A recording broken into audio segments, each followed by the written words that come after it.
Assalamualaikum warahmatullahi wabarakatuh. Alhamdulillah wa syukurillah wala haula wala quwata illa billah, amma ba'du. Anak-anak sekalian, semoga di pagi hari ini anak-anak semuanya dalam keadaan sehat walafiat. Kita bersyukur kepada Allah Subhanahu wa taala. Salawat serta salam semoga dilimpahkan kepada junjungan kita Nabi besar Muhammad sallallahu alaihi wasallam. Pagi ini kita akan belajar tentang kandungan daripada surat Al-Adiyat. Nah, untuk melengkapi pembelajaran kita kali ini, selamat Anda tonton video berikut ini. Namun sebelumnya jangan lupa like, subscribe, and share.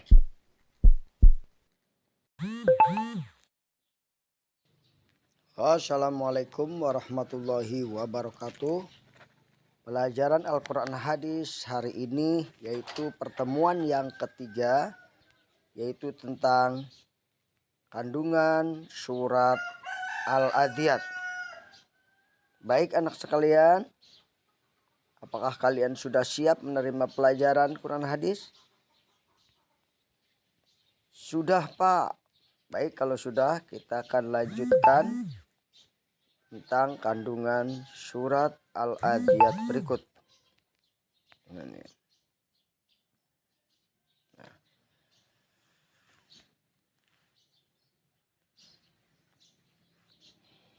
Bapak jelaskan dulu agar lebih ini.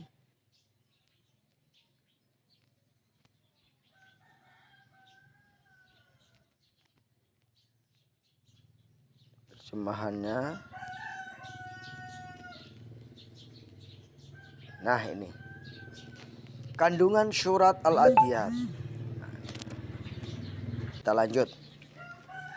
Kandungan surat Al-Adiyat. Setelah kita mengetahui bacaan dan arti surat Al-Adiyat, maka yang tidak kalah penting adalah mengetahui serta memahami kandungan surat Al-Adiyat. Sehingga kita bisa meyakini dan menerapkan apa yang dianjurkan di dalam firman Allah Subhanahu wa taala dalam kehidupan sehari-hari. Anak-anak sekalian, berikut ini kandungan surat Al-Adiyat yang harus kalian pahami. Yang pertama, di dalam surat Al-Adiyat, Allah menunjukkan sifat dasar manusia yang ingkar terhadap nikmat yang diberikan. Jadi pada dasarnya manusia itu ingkar terhadap nikmat Allah Subhanahu wa taala yang Allah berikan. Kecuali orang yang mendapatkan rahmat Allah, dia mampu menjadi orang yang bersyukur. Jadi yang pertama, bahwa kandungan dari surat Al-Adiyat yang pertama adalah sifat dasar manusia adalah ingkar terhadap nikmat Allah Subhanahu wa taala.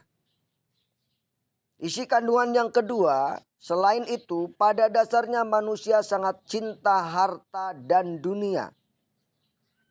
Manusia itu dasarnya itu cinta harta dan dunia.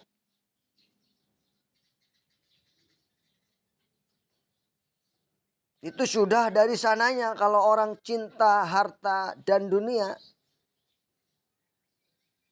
Oleh karena itu kita harus bisa mengalahkan rasa cinta harta dan dunia ini hanya kepada cinta kepada Allah Subhanahu wa taala.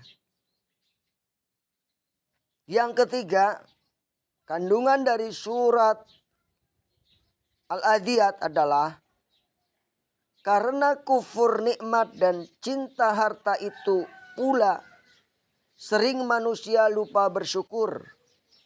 Baik secara lisan dengan mengucap Alhamdulillah maupun secara tindakan dengan berbagi kepada sesama. Yaitu dengan mengeluarkan zakat. Orang yang punya harta yang tidak mengeluarkan zakatnya itu akan menjadi ular nanti dan akan menggigitnya serta melibat dirinya.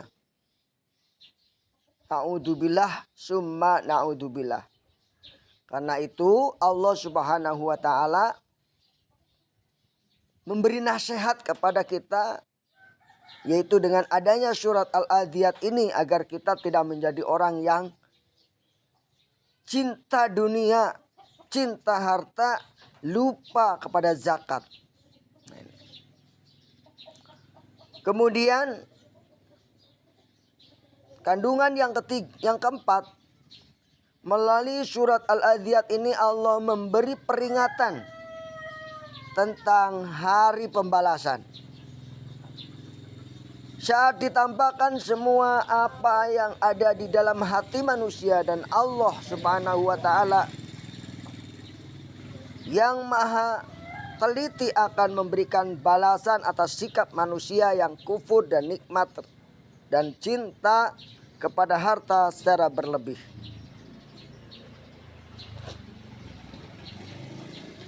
Jadi semua yang kita lakukan dalam kehidupan ini akan dibalas oleh Allah Subhanahu wa taala. Oleh karena itu, kita hendaknya senantiasa berusaha menjalankan perintah Allah dan menjauhi larangannya. Bukan malah sebaliknya, yaitu menjalankan larangan Allah, meninggalkan perintahnya. Nah, sebagai refleksi, ada sebuah kisah bernama Wilda, anak seorang yang berkecukupan. Setiap hari dia menyisihkan uang saku sekolahnya untuk dibagi-bagi kepada orang yang membutuhkan. Meski tidak seberapa, namun dia yakin dengan istiqomah menyisihkan uang sakunya untuk orang lain, berarti ia telah melaksanakan tanggung jawab atas harta titipan Allah Subhanahu wa taala yang ada pada dirinya. Makanya kita harus belajar infak subuh. Setiap subuh kita masukkan uang infak ke kotak, kemudian nanti setelah terkumpul kita berikan kepada panitia atau kepada fakir miskin. Seperti Wilda ini. Nah, dari apa yang dilakukan oleh Wilda, kita harus sadar sebagai manusia yang diberikan harta dan diberi kenikmatan oleh Allah Subhanahu wa taala.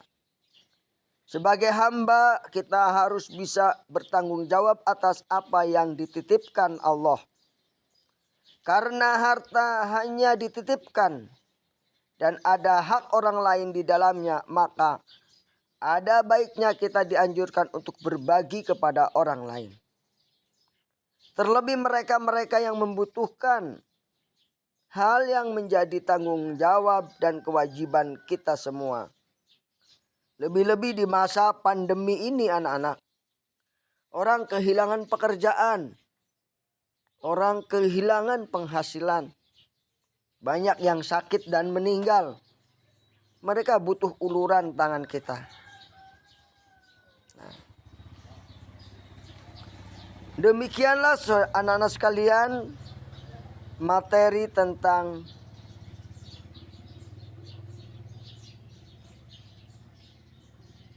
kandungan surat Al-Adiyat. Nah, untuk melengkapi, mari kita rangkum terlebih dahulu. Rangkum terlebih dahulu surat Al-Adiyat. Rangkuman yang pertama, surat Al-Adiyat termasuk surat Makkiyah. Diturunkan di kota Makkah. Nama surat yang diturunkan setelah Al-Asr. Ini diambil dari ayat pertama yang berarti kuda perang. Dalam Al-Quran, surat Al-Adiyat menempati urutan surat yang ke-100. Kesimpulan yang kedua, surat Al-Adiyat terdiri dari 11 ayat.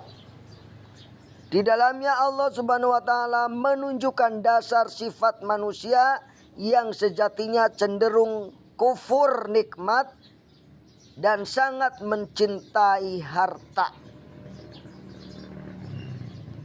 Rangkuman yang ketiga, melalui surat Al-Adiyat ini Allah memberi peringatan tentang hari pembalasan saat ditampakkan semua yang ada di dalam hati manusia, dan Allah Subhanahu wa taala yang Maha Teliti akan memberi balasan atas sikap manusia yang kufur nikmat dan cinta terhadap dunia yang berlebih.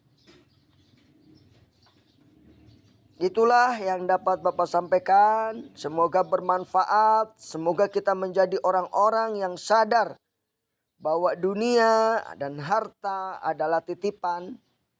Jadi kita tidak perlu melebih-lebihkan cinta kita kepada harta tersebut. Harta sekedarnya, apa yang kita peroleh, jangan lupa keluarkan zakatnya. Semoga kita mendapatkan ilmu yang bermanfaat. Amin amin ya robbal alamin. Marilah kita tutup pelajaran kita dengan baca hamdalah. Alhamdulillahirabbil alamin.